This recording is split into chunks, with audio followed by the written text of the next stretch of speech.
اسد بن زرارہ نے کہا رویدن یا اہل یثرب، او مدینے والو یثربیو، ابھی بیعت کرنے میں جلدی نہ کرو، ابھی ہاتھ میں ہاتھ دینے کی جلدی نہ کرو، ابھی ایک لمحہ رکو اور پہلے میری بات کو سنو۔ لوگ ان کی جانب متوجہ ہوئے کہ اسد بن زرارہ ہم سے کیا کہنا چاہتے ہیں، تو آپ نے کہا فَإِنَّا لَمْ نَدْرِبْ إِلَيْهِ أَكْبَادُ الْمَتِيَّ إِلَّا وَنَحْنُ نَعْلَمُ أَنَّهُ رَسُولُ اللَّهِ۔ پہلی بات آپ نے ارشاد فرمائی کہ تم جانتے ہو ہم سواریاں دوڑا کے یہاں مدینہ کو چھوڑ کر مکہ اسی لیے آئے ہیں کہ ہم جانتے انہو رسول اللہ، کہ یہ اللہ کے رسول ہیں، اللہ کے نبی ہیں، اللہ ان کے اوپر وحی بھیجتا ہے، رب کائنات نے انہیں خلقت کی تعلیم اور تربیت اور تبلیغ کے لیے بھیجا ہے، تو یہ بات تو ہم جانتے ہیں۔ وَإِنَّا أَنَّ أَخْرَاجُ الْيَوْمَ مُفَارِقَةُ الْعَرَبِ كَافَّةً، آج کی رات جو بات سننے والی ہے، تم نبی کے ہاتھ میں ہاتھ دے کے بیعت کر رہے ہو، نبی کو اپنا بنا رہے ہو اور ان سے اپنا تعلق جوڑ رہے ہو، ایمان کی ابتدا کر رہے ہو، تو سنو الیوم مفارقۃ العرب کافہ، آج کے بعد پورا عرب تمہارا دشمن ہو جائے گا، عربی تمہارے جان کے دشمن ہوں گے، تمہارے خون کے پیاسے ہو جائیں گے اور تمہیں ان سے جنگ لڑنی پڑے گی، اور یاد رکھو وَإِنْ تَعُدُّوا کم سیوف، فرمائے تلواریں تمہیں ٹکڑے ٹکڑے کر ڈالیں گی، اور قتل و خیارکم، تمہارے سرداروں کو بھی قتل کر دیا جائے گا۔ آج تم محمد سے دوستی کر رہے ہو، آج ایمان لا رہے ہو، تو اتنا ذہن کے اندر رکھنا چاہیے سارا عرب تمہارا دشمن ہوگا اور عربی تم سے الگ ہوگے،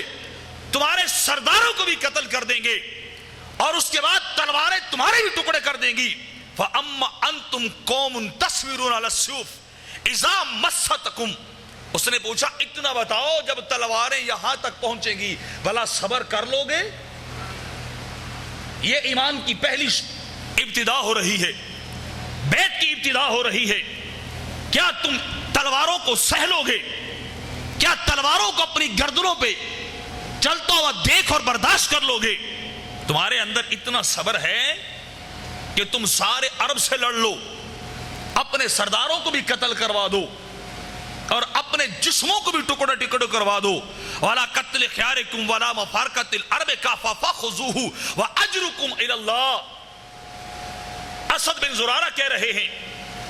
اتنا بتاؤ پورے عرب سے، آج 22 ملک عربیوں کے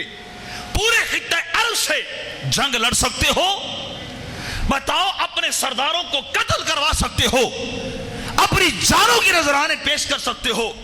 اگر یہ سارے کام برداشت کر سکتے ہو تو فخذوہ واجرکم علی اللہ، پھر میری بات مانو، نبی کا ہاتھ پکڑو، نبی سے بیعت کر کے رب کی طرف دیکھنے والے بن جاؤ، پھر بیعت کرو۔ اگر یہ کچھ کر سکتے ہو، اگر یہ کچھ کر سکتے ہو تو پھر بیعت کرنا۔ نبی سے ہاتھ ملانا اتنا آسان نہیں ہے، نبی سے بیعت کر لینا ایمان اتنی آسان چیز کا نام نہیں ہے جس کو تم سمجھ رہے ہو کہ ہم فوری طور پر پتہ نہیں آسانیوں کی طرف چلے جائیں گے۔ تمہیں ان مشکلات کے سمندر سے گزرنا پڑے گا، امتحانات سے گزرنا پڑے گا۔ وَأَنْمَا أَنْتُمْ تُخَافُونَ مِنْ أَنفُسِكُمْ خِيفَةً، لیکن اگر اس کے مقابلے میں تمہیں ڈر لگتا ہے، اپنی جانیں پیاری لگتی ہیں کہ ہم نبی کا دفاع نہیں کر سکیں گے، ہم اپنی جان کا نذرانہ نہیں دے سکیں گے، ہم اپنی اولاد کو قربان نہیں کر سکیں گے، تو پھر بہترین کام یہ فَزْرُوهُ فَهُوَ أَعْذَرُ لَكُمْ عِنْدَ اللَّهِ، پھر نبی کے ہاتھ میں ہاتھ نہ دو، پھر نبی کے ہاتھ میں ہاتھ دے کے بیعت نہ کرو، ضرور نبی کو چھوڑ دو۔ فَهُوَ أَعْذَرُ لَكُمْ عِنْدَ اللَّهِ، یہ اللہ کے ہاں بہت بڑی عذر ہو جائے گا، اللہ کے ہاں تمہاری بات چل جائے گی، مالک ہم کیسے بیعت کرتے مصطفیٰ کے ہاتھ پہ، ہم کیسے ایمان لاتے، ہم کس طرح انہیں مدینے بلا لیتے، ہمیں جانیں پیاری تھی، ہمیں سرداریاں بھی پیاری تھی، ہمیں اپنے آپ سے ڈر لگتا تھا، ہم تلوار نہیں سہ سکتے تھے، ہم نبی کو اپنا بنا کے دکھ درد کو نہیں سہ سکتے تھے۔ اگر اتنا جگرا نہیں ہے تو پھر نبی کے ہاتھ میں ہاتھ بھی نہیں دینا ہے.